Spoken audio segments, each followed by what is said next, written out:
আজকে সকালটা একদম অন্যরকম ছিল। আজকে সকালে ঘুম থেকে উঠেই ভেবেছিলাম ঘরের সব কাজ শেষ করব, ঝাড়ু দেব, বাসন ধোবো, রান্না করব, তারপর ধীরে ধীরে বাকি কাজগুলো করব। কিন্তু সব সময় তো নিজের পরিকল্পনা মতো হয় না। সুপ্রভাত, কেমন আছো তোমরা সবাই? জলপাইগুড়ি জেলার থেকে আমি ঋতিকা। আজ মেয়ের স্কুলে খুব দরকার ছিল, তাই ঘরের সব কাজ রেখে স্কুলে চলে আসতে হলো। একজন মায়ের কাছে সন্তানের প্রয়োজনটাই আগে।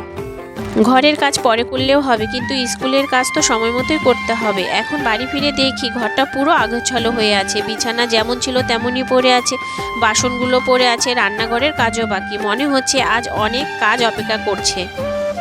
তবে এসব দেখে মন খারাপ করলে তো হবে না, এটাই তো আমাদের প্রতিদিনের জীবন। কখনো সকালে সব কাজ হয়ে যায়, আবার কখনো কখনো দরকারে সব কাজ পিছিয়ে যায়। একজন গৃহবধূর জীবন এমনই, একটার পর একটা কাজ চলতেই থাকে। কখন যে সকাল থেকে দুপুর হয়ে যায়, আবার দুপুর থেকে বিকেল হয়ে যায়, বুঝতেই পারি না।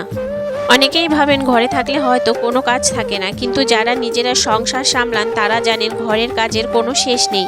একটা কাজ শেষ করলেই আরেকটা কাজ সামনে এসে দাঁড়ায়। রান্না করতে হবে, ঘর গুছাতে হবে, কাপড় ধুতে হবে, সব কিছুই আলাদা সময় দিতে হয়। আজ যেহেতু সকালে স্কুলে যেতে হয়েছে, তাই সব কাজ একটু এলোমেলো হয়ে গেছে, কিন্তু তাতে কোনো সমস্যা নেই। ধীরে ধীরে একে একে সব কাজ করে ফেলবো। তাড়াহুড়ো করে কাজ করলে কাজও ঠিকমতো হয় না, আবার নিজেরও ক্লান্ত লাগে।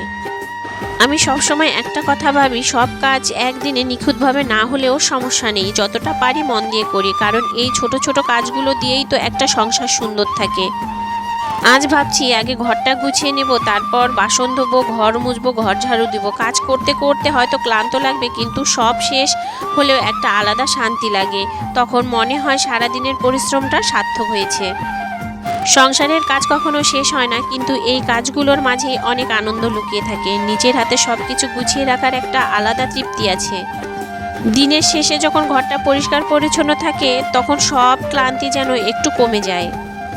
একজন গৃহবধূর দিন কখন যে শুরু হয় আর কখন যে শেষ হয়ে যায়, অনেক সময় নিজেরই খেয়াল থাকে না।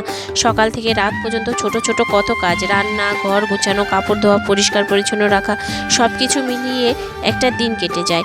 অনেক সময় ক্লান্ত লাগে, আবার সব কাজ শেষ হলেও মনে আলাদা একটা শান্তি আসে।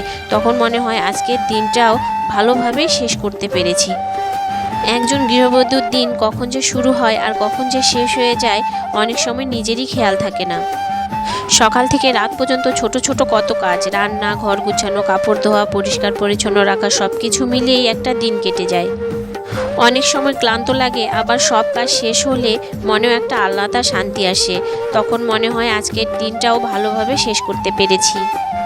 আমি সবসময় চেষ্টা করি আমার বাস্তব জীবনের ছোট ছোট মুহূর্তগুলো তোমাদের সঙ্গে ভাগ করে নিতে, কারণ আমি বিশ্বাস করি সাধারণ জীবনের মধ্যেও অনেক সুন্দর গল্প লুকিয়ে থাকে। হয়তো আমার এই ছোট ছোট ভিডিওগুলো দেখে অনেকেই নিজেদের জীবনের সঙ্গে মিল খুঁজে পাবে। তোমাদের প্রতিটি লাইক, প্রতিটি কমেন্ট আর প্রতিটি সুন্দর কথাই আমাকে আরও ভালো ভিডিও বানানোর সাহস দেয়। তাই তোমাদের ভালোবাসা আর সহযোগিতা আমার কাছে অনেক মূল্যবান। আশা করি সামনে আরও সুন্দর সুন্দর মুহূর্ত, নতুন নতুন অভিজ্ঞতা আর দৈনন্দিন জীবনের গল্প নিয়ে তোমাদের সামনে আসতে পারবো। আজকের ভিডিওটি যদি ভালো লেগে থাকে তাহলে অবশ্যই একটি লাইক, কমেন্ট করবে আর আমাকে জানাবে আমার ভিডিওটা তোমাদের কেমন লাগলো। আর যদি আমার সাথে যুক্ত না হয়ে থাকো তাহলে আমার চ্যানেলটি সাবস্ক্রাইব করে নেবে। আজকে তোমাদের সঙ্গে আমার জীবনের অনেক গল্প শেয়ার করলাম, আর তোমাদের সঙ্গে কথা বলে আমারও খুব ভালো লাগছে আর মনটা হালকা হয়ে গেল। আর এদিকে আমার সমস্ত কাজকর্ম প্রায় মোটামুটি শেষের দিকে। তারপর একটু রান্না করব। রান্না আজকে এখনও হয়নি, অনেকটা দেরি হয়ে গেল। আজকে রান্নায় করব চাল কুমড়ো ঘন্ট, আর সকালবেলায় ডাল আর ভাত করা হয়েছে, তো তাই খেয়ে বরমশাই আর মেয়ে স্কুলে চলে গেছিলো। তারপর আমিও একটু খেয়ে নিয়েছিলাম। তারপর দেখো আমার ঘরটা সব পরিষ্কার করা হয়ে গেল। ঘরগুলো কেমন নোংরা ছিল, আর এখন দেখো কি সুন্দর পরিষ্কার করে নিয়েছি। আর ঘর পরিষ্কার থাকলে মনটা কিন্তু সত্যি খুব শান্তি লাগে। আর বাইরের পরিবেশটা দেখো, আর এই রান্নাঘরের পাশ থেকে আমি সারাদিন পুকুরটা দেখতে পারি, আর এত ভালো লাগে। চলো চাল কুমড়োটা কেটে নিই, কেটে চাল কুমড়ো ঘন্টটা করব।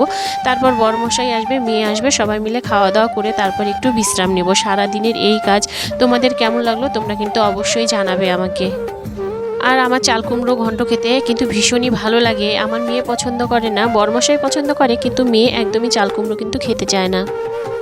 আজকে আর ঘরে কোনো সবজি ছিল না, তাই চাল কুমড়ো ঘন্টটাই করছি। মেয়ে খেতে চায় না, তারপরও আমি কিন্তু আজকে করছি। তো চাল কুমড়োটা কাটা হয়ে গেছে। এদিকে কিন্তু চাল কুমড়োতে আজকে 5 ফোড়ন দিয়ে তারপর রান্নাটা করব। এরকম করে খেতে কিন্তু খুবই ভালো লাগে। রান্নাটা করেই তারপর স্নানটা সেরে নেব। অনেকটা লেট হয়ে গেছে, এখন কিন্তু প্রায় 3টের মতো বেজে গেছে। ওইদিকে আজকে টমিকেও খেতে দিতে পারিনি। আজকে ঘরে ডিম আনা ছিল না, রোজ ডিম ছাড়া ও ভাত খেতে চায় না, ডিম নয়তো মাছ। তো আজকে ডিম মাছ কোনোটাই ছিল না, বরকে আনতে বলেছি, তো বর নিয়ে আসবে, তারপর টমিকেও খেতে দিব। এদিকে আমার স্নান করা হয়ে গেছে, স্নান করে তারপর আমার বরমশাই আসলো, মেয়েও চলে এসেছে। তো সবাই মিলে এখন খাওয়া দাওয়া করছি। আজকের ভিডিওটা এ পর্যন্তই, টাটা।